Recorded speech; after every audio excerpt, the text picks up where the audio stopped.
Okay, more decibels. So this is doubling the sound intensity. So let's take an initial sound intensity.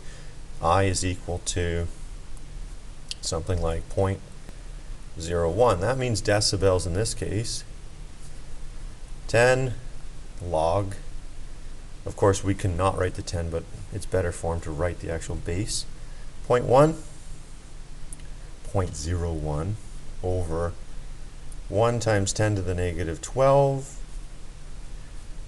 So this one on top is really times 10 to the negative 2. This is 10 to the negative 12, which means it's going to be 10 to the 10, which means this is going to be 10 when we take the thing. So if we took our calculator out, we would get 10 and then multiply by 10.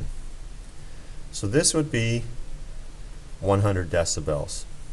So the sound intensity, when the sound intensity is 0.01 watts per meter squared, we have 100 decibels. Now that's fairly loud.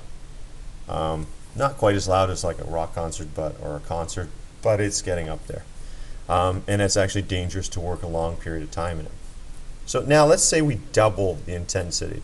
So in other words, we turn up the volume on the stereo or whatever you're playing, your MP3 player, whatever it is. So your I2 is going to be 2 times I1. That means we simply double this number. And what do you expect to happen? Well, many students will say we double from 100 to 200 decibels. Well, let's find out if that's the case.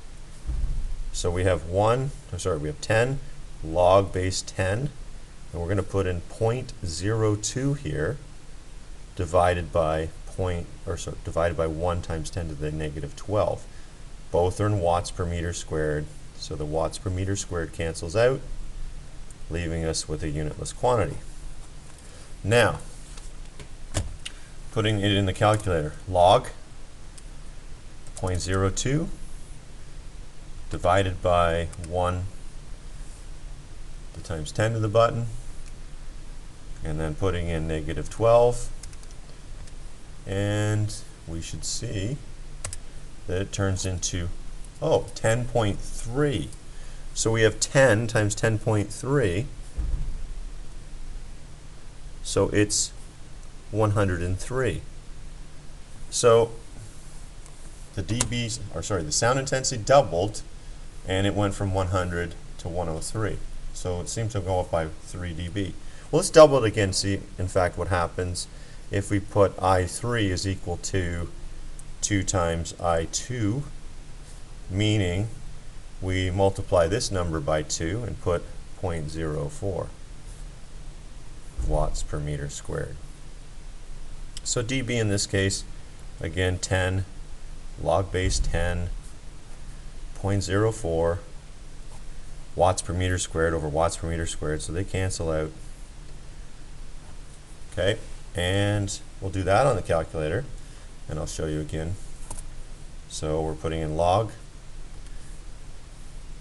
Oh, there you see it now, log, and I'm going to type in 0.04 and divided by 1 exponent times 10 to the minus 12, close the bracket, it equals. To Ms. Porco, please call the main office. Ms. Porco, please call the main office. Thank you. That was annoying. 10.6 now. So you can see that we have 10 times 10.6, and now we have 106 dB. So you should see the pattern now. It went from 100, we doubled the sound intensity, we went to 103. We doubled the sound intensity again, it went to 106. So each time you double, so if the sound intensity is doubled,